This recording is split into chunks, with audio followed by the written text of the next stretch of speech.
Well, kia ora and good evening, Rotorua. Welcome to the end of another week. Ahead in your Friday night bulletin, Fire Service is asking for help after suspicious fires in local reserves. A campaign is launched to clean up Rotorua ahead of this year's Rugby World Cup. And in sport tonight, Rotorua Boys High pull out of cricket's Williams Cup. Why? Find out later in tonight's bulletin.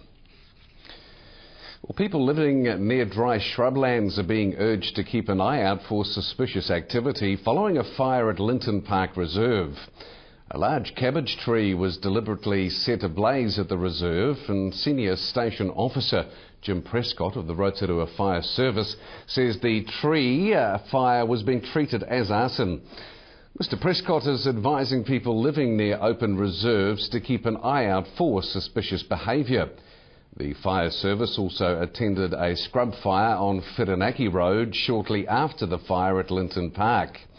Mr Prescott said the cause of that fire was unknown at this stage. The fire service have no leads about who could have started it and are keen to hear from anyone who might have any information about either of the fires. A local man remains in hospital with serious injuries after falling 15 metres when he tried to take a flag advertising the Ragamuffin music concert. Sergeant Mike Membry says the man suffered a punctured lung, broken ribs and pelvis. Mr Membry says the man had climbed a pole to get to the flag on the intersection of State Highway 5 and the Nongataha turnoff. The metre-high flags belong to the Rotorua District Council and advertise the upcoming Ragamuffin Music Festival. The council are now raising the level of brackets, suspending the flags to deter any future interference. Well, Tidy Kiwis are cleaning up for the Cup. It's a new campaign, and organiser Kitty Hunt hit Rotorua's streets to pick up litter just the other day. The pair supplied prizes, including MP Todd McClay, to locals who picked up rubbish at the campaign launch. Kitty Hunt says clean-up for the Cup is being sponsored by local businesses, but that it's not all about the prizes. So it's really just about saying, come on, let's get out there, let's clean it up, let's clean up for the Cup, let's make the whole country as clean and green and 100% pure as people think we are. And it's a win-win situation because the businesses get to offer their support to the World Cup, they get to the little bit of advertising that goes along with the campaign, and the locals get out there and they get in amongst it, and it's not just about the prizes, it's about raising awareness of how much rubbish is actually just thrown on the ground. Kitty Hunt says that over the next 7 months she'll take the campaign right across the country. Children as young as 3 years old will showcase their violin talent when they parade through the city centre tomorrow. The Suzuki Twinkle Parade will include around 20 children aged from 3 to 10 parading violin songs for an hour starting from City Focus.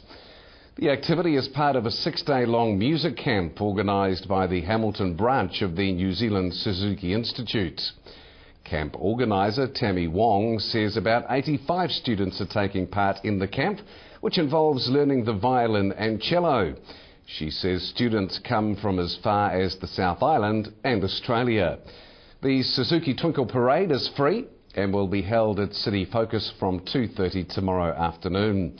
A public concert will also be held on Monday at the Rotorua Convention Centre from 6 p.m. with the entry by gold coin donation. And in your Friday night sport, Rotorua cricket teams are to miss out on a semi-final berth in the Williams Cup this year.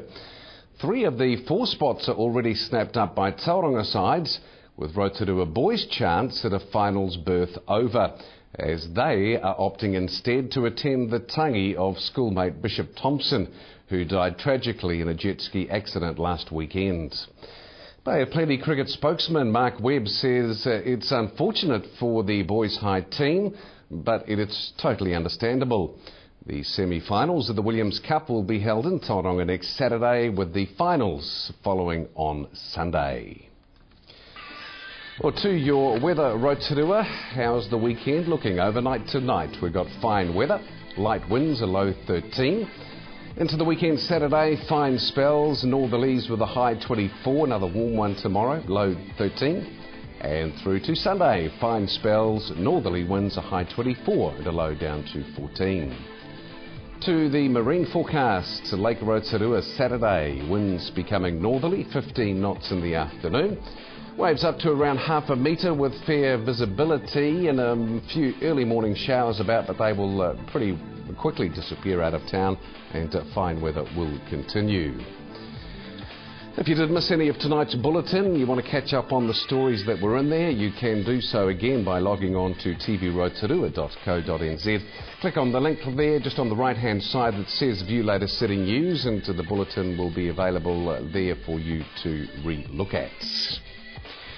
Well, coming up after the break, Bay of Plenty Cricket's Mark Webb joins us. Neil Galathley talks about the upcoming off-road multi-sport festival called 3D Rotorua, so a bit of an update as we head into the year. And Amanda from Events and Venues is back to tell us what is happening over the coming weekends.